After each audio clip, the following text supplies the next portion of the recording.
we're looking forward to the match at any rate. And are your team looking forward to the match?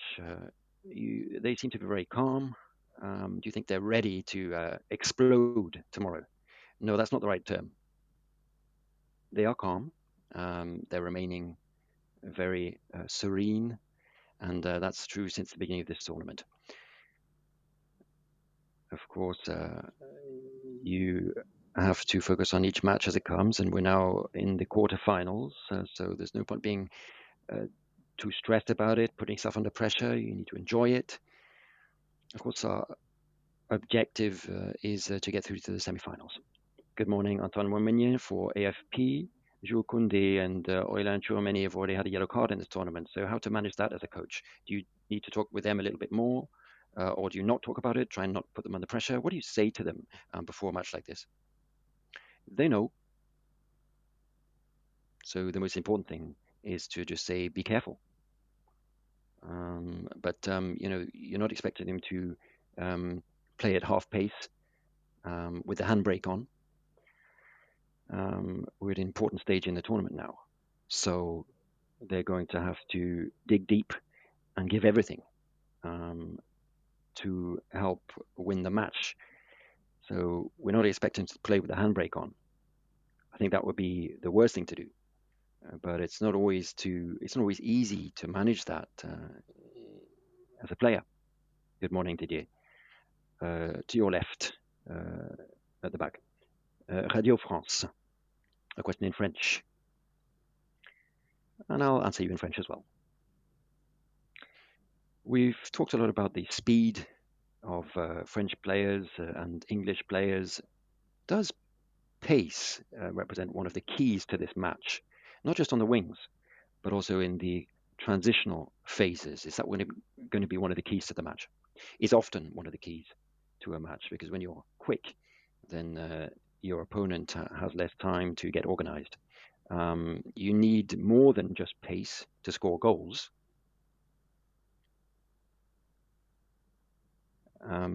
You can stop a lot of things, but it's very difficult to stop someone who's very quick, especially in those transitions. But the England team is very strong in the transitions. More than half of their goals have been scored in that way, with quick counterattacks. So that's one of their qualities. But they also have other qualities, many of them, in terms of their technical ability, their capacity to score goals, to be dangerous on set pieces. So it's no chance that they are facing us in the quarterfinals. Good morning, Europe 1. England think that one of the weak points of the French team is Hugo Lloris. What's one of their weak points? They don't have any.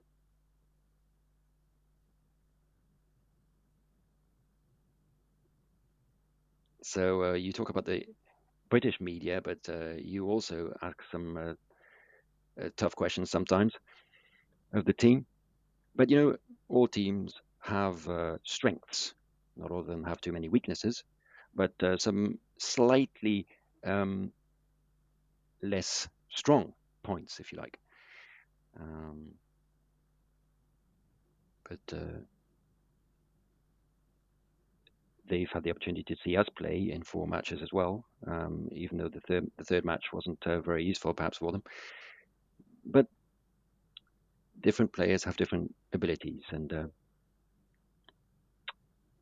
afterwards, at the end of the day, you also need to make slight changes here and there. Try to identify the slight weaknesses of your opponents, areas where you think you can work on and attack them. The room, please. C'est quoi là? Non, Hein? Vidéo? Non? Ah, pardon, je n'ai rien compris, c'est pas grave. Ah oui. Salut. Goodbye. Good morning, Didier. Louis Vic, Infosport Canal. Have you ticked all the boxes that you wanted to tick this week in terms of your preparation in training and on set pieces? And how do you explain that set pieces was one of your strengths in 2018 in terms of your defense and your attack, but this year it seems to be one of your weaknesses? I don't agree with you, but I'm not here to tick boxes. We've had to focus on certain things, and if you need to focus on certain aspects of the game where you think you can make a difference, then that's something I add to training sessions.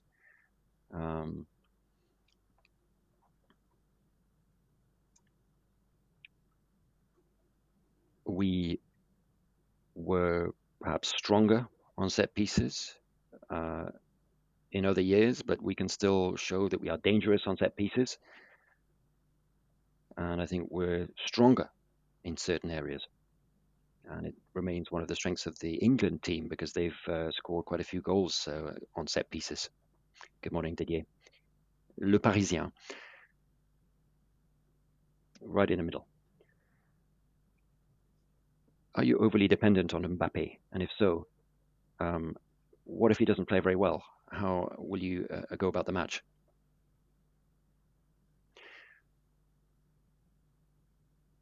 I'm sure England will have prepared to face Kylian, as our previous opponents did. But Kylian is in a position to make the difference. And even in the last match, when he didn't have his best match, he didn't show his top form compared to previous games, he was still decisive. And we have other players that can be dangerous as well, and that helps us be over-dependent on Kylian. But Kylian is Kylian, and he always will be. And he has that capacity to make the difference at any moment in the match. Good morning, Didier. Charlotte Harper. The Athletic rapporté mercredi contre... The Athletic reported on Wednesday that a migrant worker called Alex passed away in a training camp during the group stage. What do you think about that? And then secondly, your federation has said that it supported a compensation fund for migrant workers. To what extent is it important to continue that compensation now and after the tournament?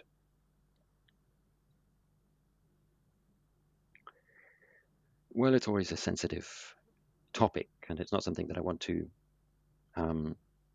talk about at length. I've just learned about it, and I would like to express my sincere condolences to the family and on behalf of the federation. But I know it may be a priority for you today, but actually my priority today is the match tomorrow. We're involved in a tournament here, and now that doesn't mean we're not totally insensitive to what goes on outside the football, but you shouldn't mix everything up.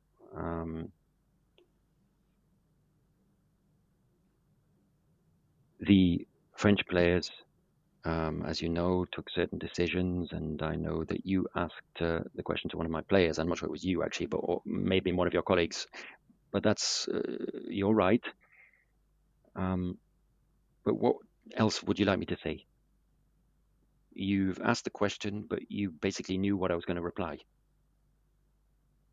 Now, I'm not trying to avoid the question, but I'm here with my team, and we are footballers, and we're here for a football tournament. And footballers, unfortunately, are not in a position to resolve problems outside football necessarily. And this is more than a problem, of course. It's someone who's lost their lives. And we need to respect that. But it's not necessarily going to help by talking about him. Some might think that talking about him is a way of showing respect, but I think for his family and the pain and suffering that they must be feeling, that needs to be respected too. Sébastien Tarago, I don't think we're going to need the translation for this question. Occasionally we do. I don't always understand you very well. You don't understand my reply. You don't listen properly to what I'm saying. That's your problem. You don't need a translator. Noël Le Grit said to Figaro that he wanted your contract to be extended, whatever the outcome of this tournament. Are you pleased with that? Yes, I am. And secondly, I'm happy about it too. Don't worry about that. I'm not so sure. I'm not so sure. Okay, please go ahead with your question. And secondly, if he offered you a new contract, would you say yes? So you're asking me that question now? Well, I mean, it's very kind what he said about me, but my only priority now is to focus on this quarterfinal match and getting through to the semifinals. So that doesn't really reply to your question, but that's my reply. Hello, Mark Irwin from The Sun in England.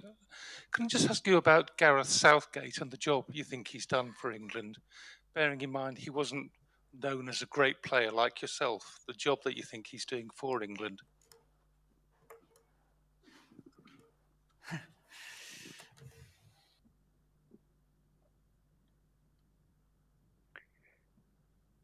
I very much like Gareth. We've met on a number of occasions, and we've talked about a number of things. And if I've understood correctly, not everyone appreciates him so much in his own country.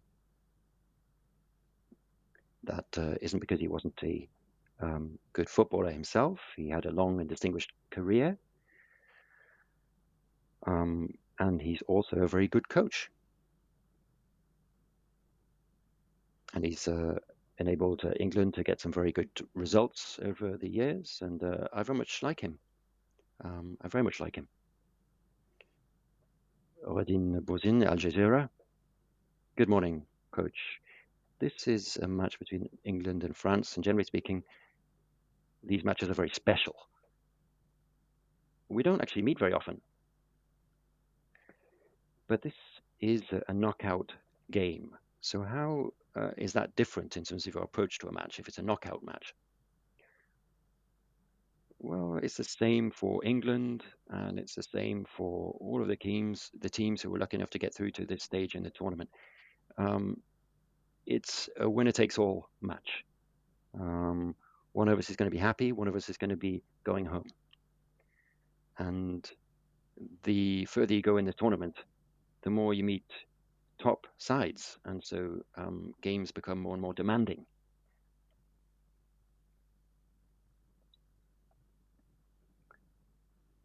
And then more and more exciting as well.